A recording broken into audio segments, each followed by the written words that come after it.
what are you planning to do with regard to coronavirus? Talk to me.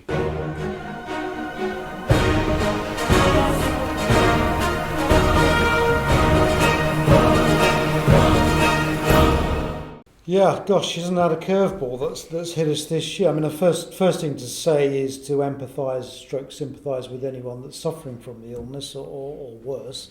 Terrible place to be. So we are thinking about that.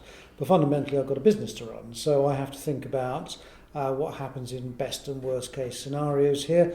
So as far as Andrews are concerned, first and foremost, we're obviously following the advice that's coming out of government.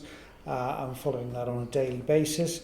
As we are on the 11th of March, we know the numbers. And actually at the moment, I'm reasonably okay that things are not going to get as bad as they are in Italy. So we do have a contingency plan in place.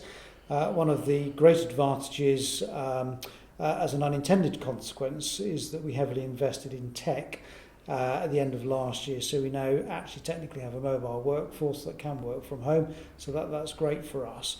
But critically underneath that is how we communicate with our customers in the real world. I mean, the last time that we had a fundamental shift in the property market was the financial crash, and there was a lot of fear then. What did you do then to batten down the hatches for because if it does hit, we're going to have a rocky couple of months. Yeah. So I think, Chris, the two issues are totally disrelated. I think the global financial crisis was waiting to happen. It was predicated on very, very poor banking and very, very poor economic circumstances. Okay. The coronavirus, for me, is a virus that will come and it will go.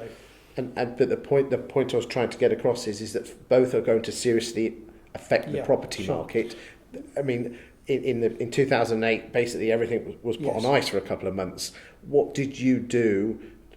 I mean, subject to not people going home. Yeah. We just need to communicate with our buyer, keep the sales going. I actually disagree with you, Chris, because I don't think it will fundamentally affect the property market.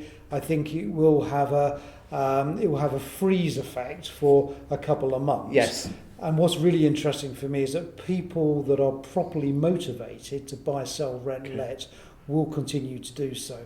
I don't think anything fundamentally under the economic structure will change as far as property. So it's almost like pressing pause on the market for a couple of months. Well, we're not going to pause because we are tech enabled. We will still be talking to our customers regardless and doing deals. So it's an irritation, and as I said at the start, obviously, for those that have suffered, that's an issue, and we feel for that.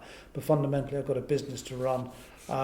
It will be an interruption to business, but we'll get through it. And I would hope if we're talking again by the end of quarter two, it will be a distant memory. Well, we've been through plenty, Our forefathers have been through wars. Yeah. We've had the 3-day week. We've had electricity being switched off at night. Yes. We've had a quadrupling of oil prices. We've had the dot-com boom. It just always seems a lot more real today. Yes. Hopefully, we'll look back at this and we'll just lurch to the next problem. I hope you're right, Chris. Fingers crossed. Thank you for your time. Cheers.